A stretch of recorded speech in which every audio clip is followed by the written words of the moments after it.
మీ business ఏదైనా మీ ఊర్లో promotion చేయాలంటే అది సుమన్ టీవీతోనే సాధ్యం. ఇప్పుడే సంప్రదించండి.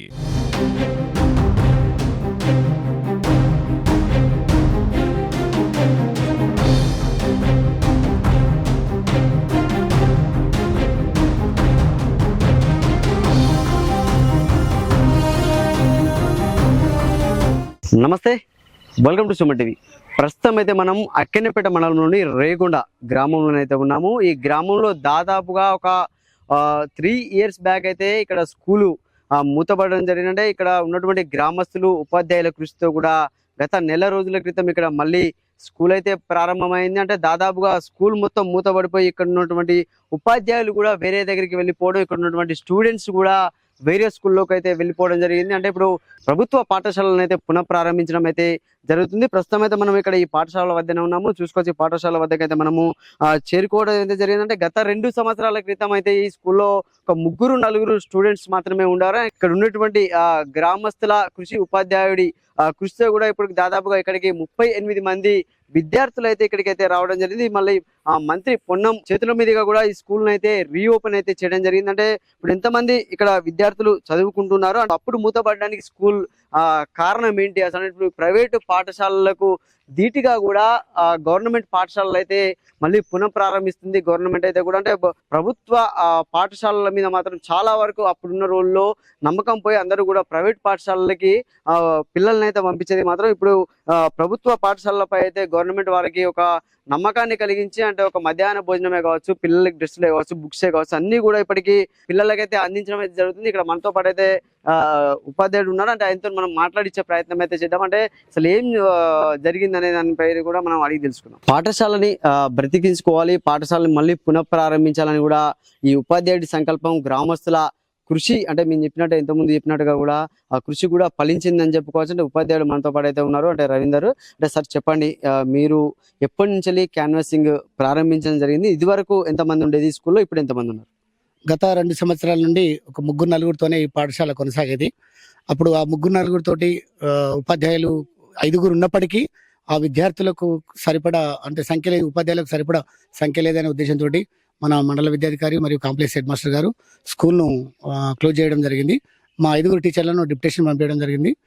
గత సంవత్సరం పూర్తిగా మూసివేయడం జరిగింది స్కూల్ను, పాఠశాలను.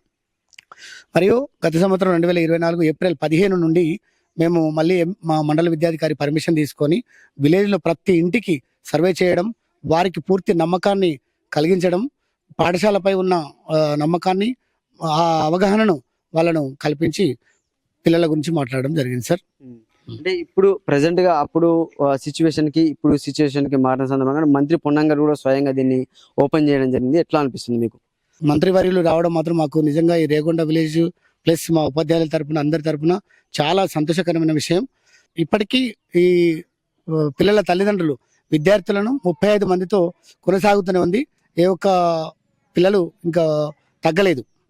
అంటే ఎలాంటి నమ్మకాన్ని కలిగిస్తున్నారు? అంటే ఇవరకు లేని నమ్మకం ఇప్పుడు ఎట్లా కల్పిస్తున్నారు, ఎట్లా మోటివేషన్ చేశారు తల్లిదండ్రులతో? మీరు క్యాన్వర్సింగ్ అనేది ఎప్పటి నుంచి ప్రారంభించారు? ఏప్రిల్ 15, 2024 నుండి ఈ క్యాన్వర్సింగ్ కొనసాగింది. మేము వారిలో నమ్మకాన్ని ఏ విధంగా కల్పించామంటే, మేము మా కృషి, అంటే మేము 100% ఖచ్చితంగా విద్యార్థిని నాణ్యమైన విద్యను అందిస్తామని, ప్రతి స్టూడెంట్కు వ్యక్తిగత కేరు, వ్యక్తిగత పర్యవేక్షణ చేస్తామని మేము వాళ్ళను కోరడం జరిగింది. దాంతోపాటు ఎడ్యుకేషన్ ఎవ్రీ డే, ఏ రోజుకు ఆ రోజు ఏ విధంగా డైరీ ద్వారా వాళ్ళకి తెలియజేస్తామని చెప్పడం జరిగింది. మరియు నాణ్యమైన విద్యను ఖచ్చితంగా ఇంగ్లీష్ మీడియంలో కొనసాగిస్తామని వాళ్ళకు చెప్పడం జరిగింది సార్. మాపై పూర్తి నమ్మకాన్ని ఉంచి విద్యార్థులను అయితే పంపించడం జరిగింది. ఎట్లా ఉందంటే ఇక్కడ గ్రామస్తుల సపోర్ట్ ఎట్లా ఉంది మీకు? ఇక్కడ ప్రస్తుతం అంటే ఉపాధ్యాయుల కొరత ఉందనే ఉద్దేశం అయితే వాళ్ళు గ్రామస్తులు అంటున్నారు. ఎందుకంటే 3 ఉపాధ్యాయులే ఉన్నారు. మాకు తరగతి వారీగా క్లాసెస్ జరగాలనే ఉద్దేశంతో వాళ్ళు విలేజర్స్ కోరడం అయినది. మేము కూడా అదే ఎంఈఓ గారి, మండల విద్యాధికారి గారికి అదే విషయాన్ని వ్యక్తపరిచాము. రేపు ఇంకో ఉపాధ్యాయుని మా పాఠశాలకు పంపిస్తామని హామీ ఇచ్చి వెళ్ళారు. అంటే ఎట్లా అనిపిస్తుంది అన్నట్టు, ఒక మూతపడిపోయిన బడిని మళ్ళీ తెరిపించి క్లాసులు కొనసాగించడం అనేది ఒక ఉపాధ్యాయునిగా మీకు ఎట్లా అనిపిస్తుంది? అది చాలా సంతోషం. ఇంతమంది అంటే విలేజర్స్ను, పెద్ద మనుషులను కానీ మరియు పిల్లల తల్లిదండ్రులను ఒప్పించి మమ్మల్ని నమ్మి ఆ విద్యార్థులను పంపించినందుకు నిజంగా వారికి, ఈ రేగొండ విలేజ్ పెద్ద మనుషులకు, తల్లిదండ్రులకు అందరికీ మా పాఠశాల తరపున ప్రత్యేక హృదయపూర్వకమైన కృతజ్ఞతలు తెలియజేస్తున్నాను సార్. ఇప్పుడు పిల్లలకు డ్రెస్సుల విషయంలో కానీ భోజన విషయంలో కానీ ఎట్లా కొనసాగుతుంది? భోజనం ప్రస్తుతం అయితే ఇప్పటి వరకు ఈ 14 రోజుల వరకు దాదాపుగా నాణ్యమైన భోజనమే నడుస్తుంది.